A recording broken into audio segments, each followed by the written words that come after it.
Here are some observations from the experiment. Your table should be filled completely with your own observations. So I'm writing here in my observations a color, and for precipitate or a formation of a solid, I'm adding PPT. So you have solid formation in several of your mixtures. Bright yellow, you have light yellow, you have brown, and most of them were white. So I'm going to use the observations in this table to try to identify the unknowns that you have in the next table. So we're going to be comparing the observations that you have for the known solutions with the observations that you have for the unknowns. So I wrote here in the same page like some of the observations that you have in the previous page. And I'm going to start like with the neutral acids and bases. That's your litmus test. So from your table with the known solutions, you have neutral silver nitrate, barium chloride, we have sodium carbonate and potassium iodide. Acids, hydrochloric acid and sulfuric acid, and then I have just one identified as a base. You might have more than one. You might have more than two acids, and that's okay. Just keep the observations that you have. So now looking at the litmus test, and the results that I have for my four unknowns here, I have that the first one is neutral, so that's not too much help because I have listed here four of them as neutral. So your unknown A can be silver nitrate, barium chloride, sodium carbonate, or potassium iodide, any of those four. B, from my table for the unknowns, I have two acids, which is HCl and the sulfuric acid. So B can be any of those two. And then from the table again, for the unknown, I have listed just one of them as a base, which is sodium hydroxide, ANOH.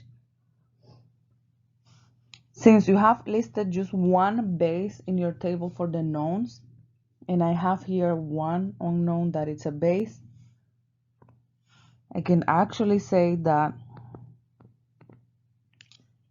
my unknown C, it's very likely to be sodium hydroxide, for that one to be sodium hydroxide. Okay? It's the only base that you have, so I'm going to put that one as sodium hydroxide. So then I'm going to check my other observations. In the table for your knowns in the previous page, you have a bright yellow precipitate. And you got that one when you mix silver nitrate with potassium iodide. So I have here in my unknown observations, I am getting a bright yellow precipitate when I'm mixing A with D. A with D is giving you the same as silver nitrate and potassium iodide, which means that your unknown A can be silver nitrate or it can be potassium iodide, and same for D.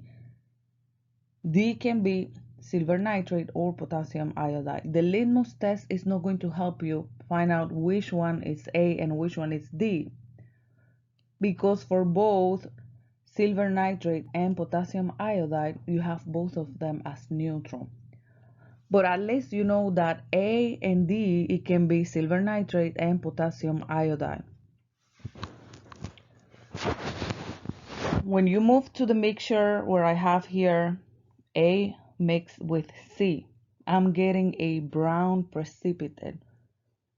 If you go back to the table with your known solutions, you are getting a brown precipitate when you were mixing silver nitrate. Down here I have silver nitrate with sodium hydroxide. Now you already know that C is sodium hydroxide based on the litmus test. So this is your C, unknown C, which means that if you're getting a brown precipitate when you're mixing A and C, and you know that C is sodium hydroxide, now 100% A has to be silver nitrate. In your observations for the knowns, you're getting the brown precipitate with silver nitrate and sodium hydroxide. Now, in your unknowns, you already know that letter C, it's sodium hydroxide because that's the only base. And when we're mixing C with A, you're getting the brown precipitate. It means that A has to be silver nitrate. Now, you had an idea that you were using silver nitrate. You just didn't know if it was your unknown A or D based on the results that you were getting here with your bright yellow precipitate. So now that you know that A is your silver nitrate based on your brown precipitate here, you can say 100% sure that letter D, it has to be Ki. It has to be Ki because you're getting your bright yellow precipitate when you're mixing A and D. A and D is giving you the bright yellow, and you were getting your bright yellow precipitate when you were mixing silver nitrate with potassium iodide. Now you know that A is silver nitrate based on your brown precipitate that you're getting here between C and A. C is your sodium hydroxide, so A is silver nitrate. Now for the yellow precipitate, you have silver nitrate, and letter D has to be potassium iodide. So now you have already identified 3 out of the 4 unknowns, and that's based on the observations. So we're missing just one. The one that we're missing is an acid, and you have 2 possibilities for your acid. So let's check. With B, you have a white precipitate between your acid and your silver nitrate, which is your unknown A. So I'm going to check the table with my known solutions, and I have a white precipitate in the observations when you're mixing HCl with silver nitrate. So it has to be an acid, and you have 2 possibilities. Okay? Your 2 possibilities are HCl and H2SO4 that are acids, and when they're mixed with silver nitrate are giving you a white precipitate. So for your observations in the table for the knowns, you have a white precipitate when you're mixing silver nitrate, which is your unknown A, with HCl. So since that one it's an acid, I'm going to say that this one here, it's HCl. So now you have to put your results here in this table. So I have that my second one is HCl. This one is AgNO3. And you can write down here, for example, for my unknown C, sodium hydroxide, I'm saying that it's sodium hydroxide based on the litmus test. Your litmus test was giving you that that one was a base. So I have only one unknown that it's a base. I have only one known that it's a base. So I'm going to identify my unknown as sodium hydroxide, which is the only base that I have in my known results.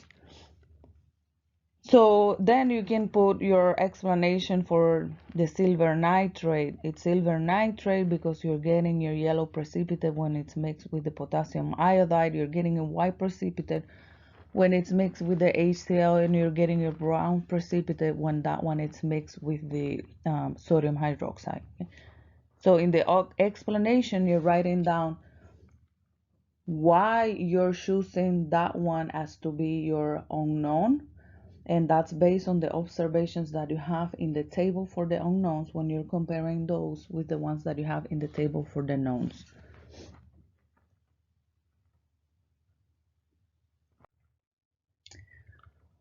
And one more thing, you have to fill out the table for the 11 reactions that you had. You have a reaction when there's a color change or solid formation. You have a reaction when there's a temperature change. You have a reaction when there's a formation of a gas. So in all of the possible combinations that you have, the ones that you actually have an observation of a reaction happening, those are the ones that you have to write down in the table. So I'm going to give you two examples on how to come up with the final reaction or equation that you have to put in the table.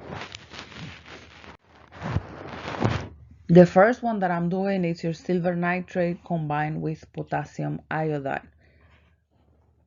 The first thing that you have to do is to break down your compound into the ions that you have with the correct charges. So I have my silver nitrate. You know that nitrate, your polyatomic ion nitrate, has a charge of -1.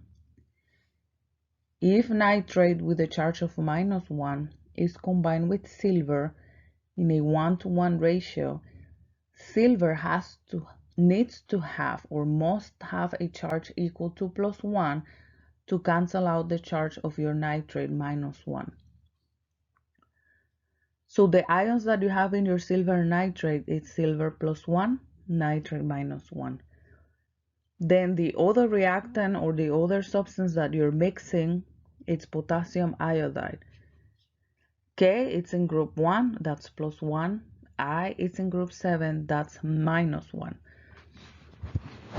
So I don't have any products yet. These are just the reactants that I'm mixing. You're mixing your silver nitrate with potassium iodide. Those are aqueous, so what you actually have is the ions in solution. That's why I'm breaking your compound into the ions. Now, to get your product, you're going to exchange the ions, positive with negative. So my positive silver is going to combine with the iodide. And then the positive potassium goes with the nitrate. Opposite charges. Positive in reactant 1 with negative in reactant 2. And then you're positive in reactant 2 with the negative in reactant 1. So now I'm going to combine them in a formula for an ionic compound because these are ions. So the silver with the I, Ag and I. Okay. You see how I'm not writing any subscripts, nothing else, just the ions. Ag is +1, I is -1. So +1, -1, you don't need any subscripts because your charges are canceling out. Next one, I have K with NO3. So K is +1, NO3, it's -1. So I have here my second compound. These are my products. I'm starting with silver nitrate and potassium iodide. Those are my reactants. When the ions are exchanging, I'm getting the products for my reaction. Silver iodide and potassium nitrate. Now, you have to check the solubility rules in your lab manual. With the solubility rules, you're going to find out that you're getting a yellow precipitate. Potassium nitrate is always soluble in water. Any compound containing an element from group 1, like potassium, it's always soluble in water. So you're getting a bright yellow precipitate, and that bright yellow precipitate is due to the formation of silver iodide. Now, the goal is for you to write down your equation, the actual equation for this problem here. You have your silver nitrate, a reactant, plus your potassium iodide, the other reactant, giving you silver iodide plus potassium nitrate. The products that you're getting, they're coming from the exchange of your ions. Silver is the positive in silver nitrate with iodide, which is the negative in potassium iodide. Potassium is the positive in potassium iodide, and that one goes with the negative in your silver nitrate, which is the nitrate ion. After you exchange the ions and you combine them to give you your products, you have to check if the reaction is balanced, and this one here is actually balanced. You have one silver on the reactant side, one silver on the product side, one nitrate, one potassium, and then you have just one iodide in both sides of your arrow. So that reaction is balanced, and that's the reaction that you need to write down. Now for the second one, I'm going to do the same thing. You're mixing, and this is my second example, okay? You're mixing silver nitrate with sodium carbonate. So I'm going to break my silver nitrate into the ions. The ion for silver is silver plus 1. For nitrate, minus 1. And then I have here sodium, the ion for sodium.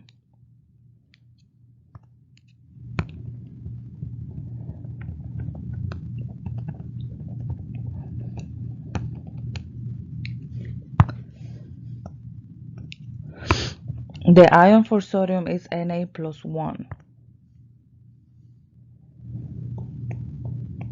So Na plus 1.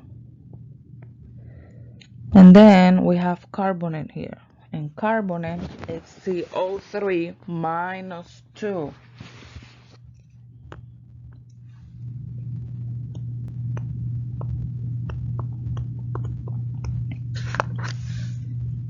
So you see the subscript that you have in this formula here. You have Na2CO3. That subscript 2, it's 2 ions of sodium, and you have 2 ions of sodium because sodium is plus 1 and carbonate is minus 2. For you to have a neutral compound between sodium and carbonate, carbonate has a charge of 2 minus. You need 2 positive charges to cancel out your 2 negative charges. So sodium with a charge of plus 1, because it's in group 1, for that one to be combined with carbonate, you need 2 of them. That's why you have the subscript 2 in the formula Na2CO3. But the ion is Na plus 1. So I'm writing down my ion, only the ion. Nothing with the subscript. The subscript is part of the formula for sodium carbonate. That's it. Now we're going to do the same thing. We're going to exchange the ions. The positive here goes with the negative. Then the remaining 2, negative with positive.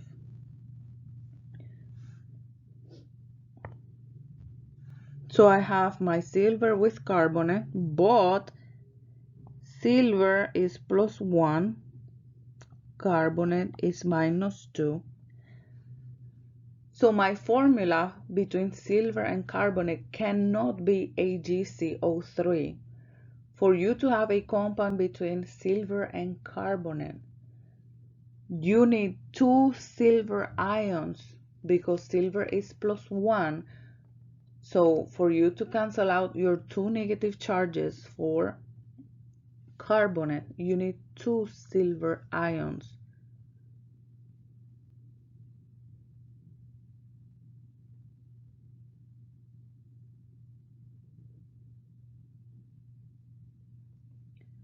So the correct formula for this one here is Ag2. 2 silver ions, each one with a charge of plus 1, are going to cancel out, your two positive charges are going to cancel out your two negative charges in the carbonate ion. Now for the other compound that you're getting, Na is +1 and nitrate is -1. +1 -1, you don't need any subscript because they have the ions, they have the same charges, +1 and -1. So they're going to be canceling each other out.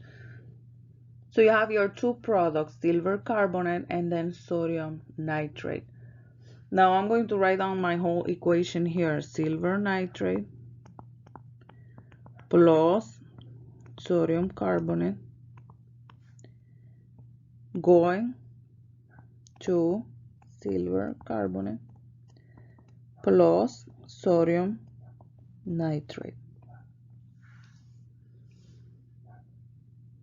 Now this reaction here is not balanced. You see, in the first one everything was balanced, but in this one the reaction needs to be balanced because let's start with the silver. You have one silver atom on the reactant side, and on the product side you have two of them. You have two sodiums on the reactant side, and on the product you have two of them. So I'm going to put a 2 here to balance my silver. That's giving me 2 nitrates, so I'm going to change this here to a 2. That's giving me 2 sodiums, which is what I have on the reactant side. That's giving me 2 nitrates, which is what I have when I'm changing my coefficient here to 2. So now I have 2 nitrates and 2 nitrates, 2 sodiums, still 1 carbonate on both sides, and 2 silvers on both sides. So to write down the reactions that you need, you have to follow these examples. Break down your compounds into ions, ignoring all the subscripts. Just write down your ions with the correct charges, then exchange your ions, the positive with the negatives. Write down your new formulas, taking into consideration the charges of the ions that you're combining. Once you have your formulas, now you need to balance the reaction. Balancing is the last thing that you have to do.